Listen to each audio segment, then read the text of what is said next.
The darkness came with a flash. Not the gentle kind that fades when you blink, but the permanent sort that swallows everything. Michael Tanner remembered the heat first, scorching metal against his skin, then the silence that followed the deafening explosion. Strange how memory worked. The pain came last in his recollections, though it had certainly been first in the moment. That was 4 years ago. Now, at 32, Michael lived in a perpetual night where the only explosions were the ones that still detonated in his dreams. The Department of Veterans Affairs appreciates your service, Mr. Tanner. The voice on the phone was female, practiced, efficient. Your application for the service dog program has been approved. Michael's fingers tightened around the phone. He'd been waiting 9 months for this call, though he'd never admit how desperately. His small apartment in Oak Ridge, a forgettable town in central Pennsylvania, had become both sanctuary and prison. When? He asked, his voice rusty from disuse. 2 weeks. The trainer will bring the dog to your home for introduction and initial training. You'll receive all the paperwork by email. Michael hung up, feeling something unfamiliar stir in his chest. Not quite hope. He'd buried that in the same Iraqi sand that had claimed his sight, but something adjacent to it. Something dangerous. His fingertips found the scar tissue around his eyes, a habit he couldn't break. The doctors had saved his eyes, technically speaking. They just didn't work anymore. The explosion had severed the connections to his brain as effectively as scissors through string. 2 weeks, he said to the empty room, wondering if he was making a mistake. Ranger arrived on a Tuesday, and Michael knew immediately this was no ordinary service dog. The German shepherd's paws made a distinctive sound against the hardwood floor, deliberate, measured steps that spoke of training and purpose. He's a special case, explained Diane, the trainer. Military working dog, served 3 tours in Afghanistan. Injured in his last deployment. We don't usually retrain MWDs as guide dogs, but Ranger showed exceptional potential. He was hurt? Michael asked, his hand hovering, unsure where to touch. Left hind leg. Shrapnel. He's fully recovered, but was decommissioned. Here, let me guide your hand. When Michael's fingers met Ranger's fur, something electric passed between them. The dog went completely still, and Michael could feel intelligent eyes studying him, assessing. He knows, Michael whispered. Knows what? Diane asked. That we're the same. Diane cleared her throat. I'll leave you two to get acquainted while I set up some equipment. We'll start basic commands after lunch. When she left the room, Michael knelt down, ignoring the stiffness in his bad knee. So you've seen war too, huh, buddy? Ranger's warm breath huffed against his face, and then, unexpectedly, a quick lick across his cheek. Yeah, Michael said, his voice suddenly thick. Me too. By week 3, they had fallen into a routine. Morning walks through the neighborhood, where Michael began to recognize landmarks by smell and sound rather than the hazy memories of sight. The coffee shop on the corner with its rich, bitter aroma. The elementary school with children's voices spilling over the fence. The river that ran through town, which smelled different depending on the weather, mineral and clean after rain, slightly stagnant during dry spells. Ranger guided him flawlessly, stopping at curbs, navigating around obstacles, finding doorways with uncanny precision. But there was something else, something the trainers hadn't mentioned. The nightmares came less frequently now, and when they did, Michael would wake to find Ranger's head heavy on his chest, the dog's steady heartbeat a counterpoint to his own racing one. You're not supposed to be on the bed, Michael would say, but never pushed him off. Then came the rain. 3 days of it, unrelenting, the sound a constant companion in Michael's dark world. On the 4th day, the emergency alerts began blaring from his phone. Flash flood warning for Oak Ridge County. Residents in low-lying areas advised to evacuate immediately. Michael lived on higher ground, but the river ran just 3 blocks from his apartment. He turned on the television for background noise. listening to reporters describe rising water levels and emergency services stretched thin. "Guess we're staying in today, Ranger." The dog whined, not his usual sound for needing to go out, but something more urgent. When the whine evolved into a bark, Michael frowned. "What is it, boy?" Ranger's nails clicked rapidly across the floor, then back to Michael, then away again. "You trying to tell me something?" Another bark, followed by tugging at Michael's sleeve, with gentle teeth. Okay. Let me get your harness." Outside, the air was thick with moisture and the distant sound of sirens. Ranger pulled him forward with purpose, not their usual measured pace, but something more insistent. "Whoa, slow down," Michael said, but Ranger ignored the command, something he'd never done before. They moved downhill, which Michael knew meant toward the river. The sound of rushing water grew louder, along with shouting voices and the rumble of emergency vehicles. "Ranger, we need to go back. This isn't safe." But the dog continued pulling, and something in Michael's military-trained gut told him to trust his partner. They stopped suddenly, and Michael could feel spray on his face. They were close to the water, too close. "Help! Somebody help!" A woman's voice, high with panic, came from nearby. "My son is still inside, please!" "Where?" Michael called out. "Where are you?" "Over here." The voice was to his right. "The White House with blue shutters. First floor is flooding. My boy is trapped in his bedroom. He climbed up on his bunk bed, but the water's rising fast. Doors jammed and I can't get back in." Michael's heart hammered. "How old is your son?" 7. "Please, the emergency services said it would be 20. Minutes before they could get here. 20 minutes. Too long." Michael knelt beside Ranger. "Can you find the house, boy? Find the child?" Ranger barked once, sharp, affirmative. "Ma'am," Michael called out. "I'm blind, but my dog is trained for search and rescue. Tell me everything about how to get to your son's room once we're inside." The water was at mid-thigh when they entered the house, cold and insistent. Michael kept one hand on Ranger's harness and the other trailing along the wall for orientation. "First, door on the left from the main entrance," the woman had said. "It has a Star Wars poster on it." Ranger navigated the flooded hallway with confidence, stopping at what must be the boy's room. Michael tried the doorknob.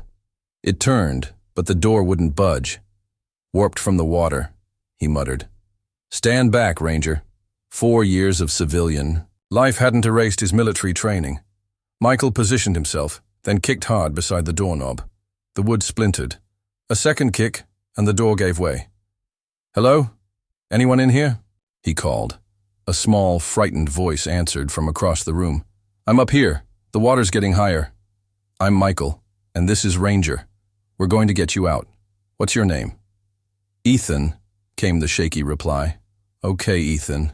I can't see, so I need you to guide me. Talk to me so I can follow your voice."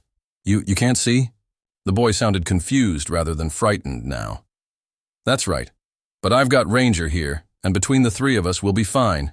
Keep talking." I'm on my top bunk. The water's almost to my mattress now. I'm scared." Michael waded forward, guided by Ranger and the boy's voice. His shin banged painfully against something, likely a toy chest or desk, but he pushed through the pain. "Almost there," he said. "Just keep talking." "My mom, is she okay?" "She's fine. She's waiting outside." "She's the one who told us where to find you." Michael's outstretched hand found the metal frame of a bunk bed. "Got you. I'm going to lift you now. Put your arms around my neck." The boy was light, trembling as Michael lifted him. "Hang on tight." "Okay? Ranger, lead us out." The return journey was harder. The water had risen another few inches, and carrying Ethan meant Michael had only one hand for Ranger's harness. The current pulled at his legs, threatening his balance with each step. "Are we going to make it?" Ethan whispered against his neck. "Absolutely," Michael said, with a confidence he didn't entirely feel. "Ranger knows what he's doing." And he did. The German shepherd navigated them back through the house and out the front door, where shouts of relief greeted them. "Ethan, "Oh, thank God!" The mother's voice, breaking with emotion. Michael felt small arms release from around his neck as Ethan was pulled away into his mother's embrace. Someone else gripped Michael's shoulder. "That was incredible," a male voice said. "Paramedic, let's get you checked out." "I'm fine." "My dog?" "Right beside you. He's fine too." "Ma'am, stand back, please." It was only then that Michael realized there were more voices around them, and the distinctive click of cameras. "Who is this man?" someone called out. "Former military," another voice answered. "Look at how the dog is standing. That's a military working dog if I ever saw one." Michael felt suddenly exposed, vulnerable in a way he hadn't since waking up in the hospital with bandages over his eyes. "Ranger, home," he said quietly, and was grateful when his companion immediately responded, guiding him away from the crowd. But it was too late. The photograph, a blind veteran with his service dog, carrying a young boy through floodwaters, was already being uploaded, shared, going viral. By morning, Michael Tanner, who had spent 4 years hiding from the world, would be known to millions. "They're calling you the Dark Knight of Oak Ridge," his sister Amelia said over the phone the next day. Michael groaned. "Please tell me you're joking." "Wish I was. The story's everywhere. Blind veteran and his heroic dog save boy from flood.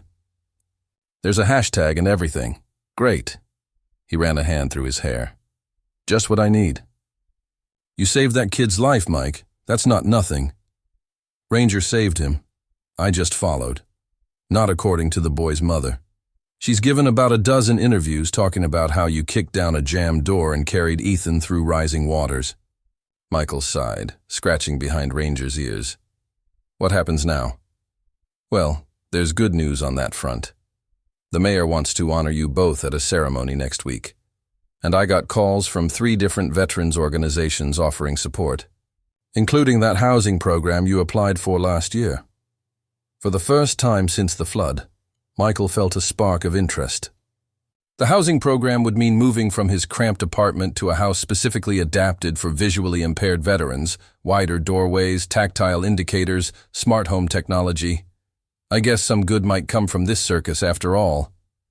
"That's the spirit," Amelia said, her smile audible in her voice. "Oh, and the local news wants to interview you tomorrow. I told them you'd do it." "You what?" "Come on, Mike. This is your chance to show people what veterans like you go through. Use the spotlight while you have it." Michael's hand stilled on Ranger's fur. "Fine. 1 interview." The interview went well enough. Michael was uncomfortable but articulate, downplaying his own role while emphasizing Ranger's training and intelligence. He spoke briefly about his injury in Iraq and the challenges of adjusting to civilian life without sight. "And what's next for you, Mr. Tanner?" the reporter asked. "Just getting back to normal, I guess. Whatever that means now." 3 days later, the letter arrived. Amelia read it to him, her voice growing increasingly incredulous. "Dear Mr. Tanner, our records indicate that you are deceased as of April 17, 2025. Consequently, all disability and pension benefits have been terminated. If this information is incorrect, please visit your local VA office with proof of identity." "This has to be a mistake, obviously," Michael said, but a cold dread was spreading through his chest. "Call them." The call led nowhere. Neither did the next one, or the one after that. Each representative expressed sympathy, but insisted Michael would need to appear in person to resolve the issue. The following Monday, Amelia drove him to the VA office in Pittsburgh, an hour away. "I'm sorry, Mr. Tanner," the clerk said after 2 hours of waiting. "I see the error in the system, but I can't override it. You'll need to fill out Form 21-4138 and provide documentation that you are, in fact, alive." "I'm sitting right in front of you," Michael said, struggling to keep his voice level. "Isn't that documentation enough?" "I understand your frustration, sir, but we have protocols. The system shows you as deceased, possibly confused with another. Michael Tanner, who did pass away recently. Once you submit the form, it should take 4 to 6 weeks to process." "6 weeks?" My rent is due next week and I have no income now.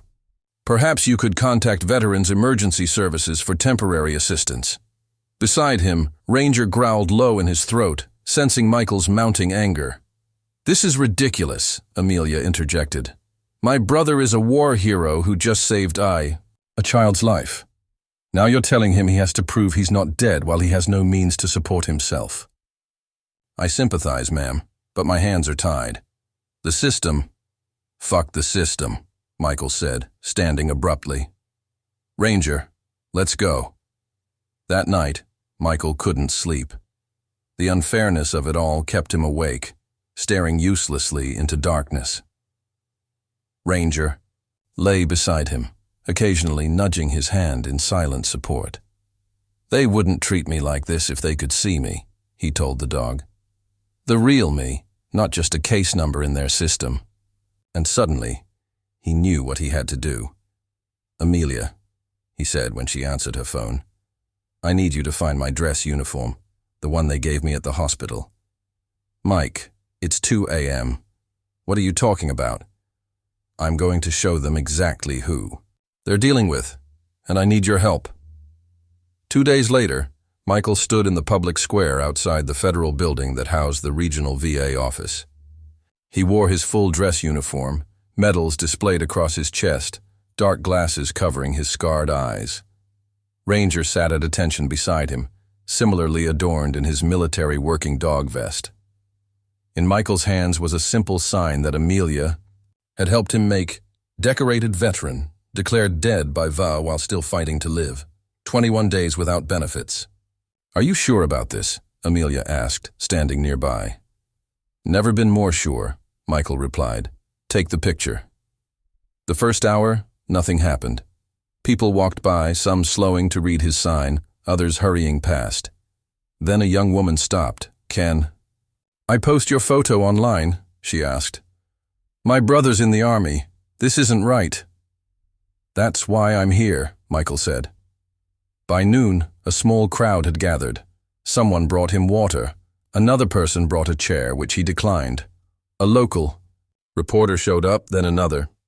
Mr. Tanner, you're the veteran who rescued the boy during the flood, correct? One asked. Can you tell us about this situation with your benefits? Michael told them everything, clearly, concisely, with the directness of a soldier reporting. Facts, not a victim seeking pity. He explained how the system had declared him dead, how he'd been told to wait 6 weeks for correction while having no income, how the same government that had sent him to war was now failing him in peace. I'm not just here for myself, he concluded. There are thousands of veterans facing similar bureaucratic nightmares. Some give up, some worse than give up. I won't be one of them. By evening, the crowd had grown to fill the square. Veterans, in particular, had come out, many in uniform parts, some with their own stories of fighting the system. Amelia showed Michael the trending hashtags on her phone. Tanner is alive. VA fail. Respect our vets. When a representative from the VA office finally came out to speak with him, Michael stood his ground. We'd like to invite you inside to resolve this matter, the man said, his voice low and conciliatory. No, thank you, Michael replied loudly enough for nearby cameras to catch. I've been inside. It didn't help. I'll stay right here until my benefits are reinstated and until you commit to reviewing your procedures for all veterans. The standoff continued into the next day. Michael went home to sleep for a few hours, then returned to his post. More media arrived. A U.S. senator called, promising to look into the matter personally. Veterans organizations set up support tents in the square, turning the protest into something larger than Michael had imagined. On the third day, the breakthrough came. The regional VA director appeared personally, flanked by staff. Mr. Tanner, she said, extending her hand before realizing he couldn't see it and quickly withdrawing it. I want to apologize personally for what you've experienced. Your benefits have been reinstated, with back pay for the missed period. Moreover, I've authorized an expedited review of our identification verification procedures. That's a start, Michael said. But what about other veterans facing similar issues? We're announcing today a new rapid response team specifically for veterans experiencing benefit interruptions, and we'll be implementing a new system that requires human verification before any termination of benefits. Michael nodded slowly. I appreciate that, but I'll believe it when I see results. Of course, we would like to invite you to serve as a consultant on our Veterans Experience Committee to help us identify and address these kinds of systemic problems. For the first time in days, Michael smiled slightly. Now, that's an offer I might consider. As the director continued outlining changes, Michael felt Ranger lean against his leg, solid, steady, a reminder of the unexpected partnership that had changed everything. Sir? A new voice interrupted, young and slightly breathless. I'm Ethan's dad. I just wanted to thank you again for saving my son, and to tell you how proud we are of what you're doing here. Michael extended his hand, which was grasped in a firm handshake. Ranger deserves most of the credit. Maybe so, but you're the one who stood up, twice now. First for my family, now for all veterans. That takes a different kind of courage. Later, as Amelia drove him home, Michael sat quietly in the passenger seat, Ranger sprawled across the back. Penny for your thoughts? She asked. Just thinking about visibility, Michael said. I spent 4 years hiding because I thought being blind meant being invisible. Turns out, sometimes you have to make yourself more visible than ever. So what? Happens now. Back to your quiet life. Michael ran his fingers through Ranger's fur, remembering the feel of a frightened boy in his arms, the sound of veterans thanking him with cracking voices, the unexpected power of standing his ground. No, he said finally. I don't think so. Ranger and I still have work to do. As if in agreement, Ranger huffed softly and pressed closer. 4 years of darkness was enough, Michael continued. Time to find a different way forward. In the weeks that followed, Michael would begin that new path, moving into his adapted home, starting work with the VA committee, speaking at veterans events. The darkness hadn't lifted. His physical blindness remained. But something else had changed, something fundamental. Michael Tanner had stepped back into the light. And this time, he wasn't walking alone. 4 paws of honor walked steadfastly beside him, guiding him toward whatever came next.